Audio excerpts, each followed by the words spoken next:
TV sucks the brain right out of the skull. So, next seminar, we'll probe the content of television. Professor McLuhan, Well, of course, the content of television is movies, but the message of television is what it does to us, the users. Are you saying that the medium is more important than the message it carries? No. The medium is not more important than the message. It's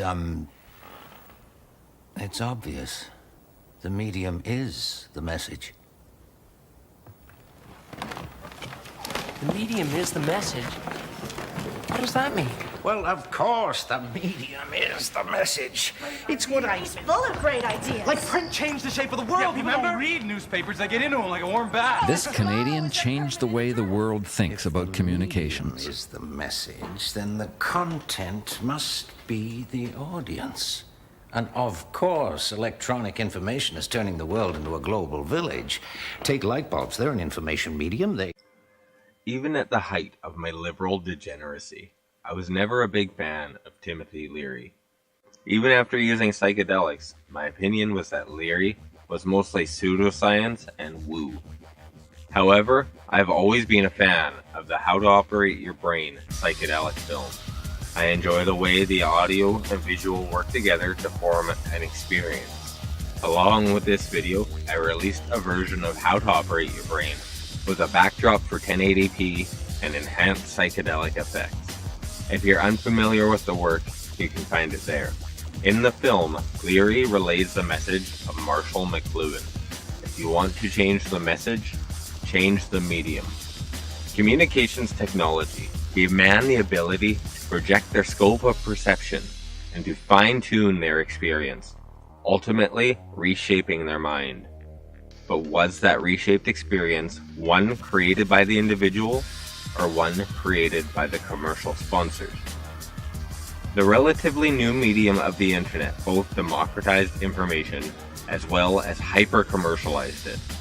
The same medium can create vastly different experiences, can create vastly different worlds.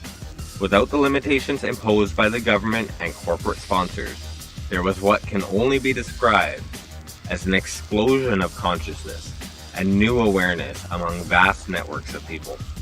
But so too did the governments and corporate interests emerge in their quest to impose rule and order into an ever-expanding domain. Thus Leary said, "Think for yourself, question authority," relating Socrates' advice to think, to philosophize in small groups of friends. I believe that that is what we are doing right now, whether we are 10, 100, or a million.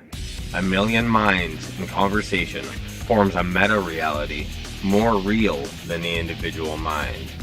I feel Leary would say, however, that no reality is more real than the individual reality, a claim which seems obviously empirically false, yet which anyone in severe pain, cold, or hunger will certainly attest to. Leary predicted, which my younger, more nihilistic self once criticized, that in the future a new mode of communication will emerge. A communication of light, mind to mind, beyond words. Being fond of language, I thought this was preposterous. Perhaps I hadn't considered that Leary was talking about language every bit as much as a smile and a raised fist are language. My revelation came, as most do, from the most unexpected of places. Well, unexpected by myself, but predicted by Timothy Leary. However I got there, I ended up on a YouTube video by a guy named James Key, who was making highlight reels of VR chat, the virtual forums where users very literally form their own worlds, their own realities. I saw McDonald's worlds, where fries and hamburgers flew through the air, anime waifus transforming into kaiju monsters, and a penguin with an interdimensional portal. And this was just the beginning. As technology has advanced, the number of senses being engaged, the fidelity of the information, the scope of its distribution, and its ability to create new realities and immerse the user in those realities. Those aspects of our communication expand with every new iteration of communication mediums. Gestures, words, language, song, instruments, writing, theater, printing, recording, photography, radio, television, the internet, virtual reality, and beyond. These same principles govern. Who controls the medium? Who controls your screen? Controls your mind. You control your eyeballs, says Leary. Yet governments and corporations seek to control the medium. They seek for their message to dominate and define reality. The solution is to create chaos, disorder, and from it, to form new realities. To illuminate the eyes, the mind, the soul with revelatory information in the medium of digital multimedia and light. Today, this battle is our battle, and Leary was indeed correct. Governments and corporations seek to limit the medium, to control the message, to program your mind.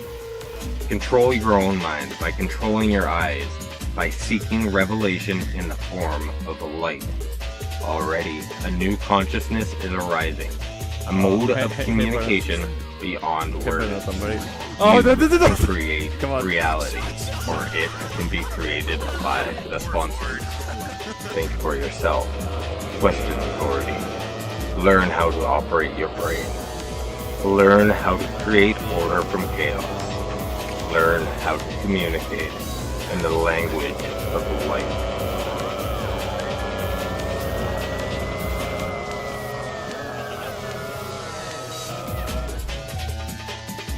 The medium is the message. Then the content must be the audience. And of course, electronic information is turning the world into a global village. Take light bulbs, they're an information medium. Great. Great. Okay.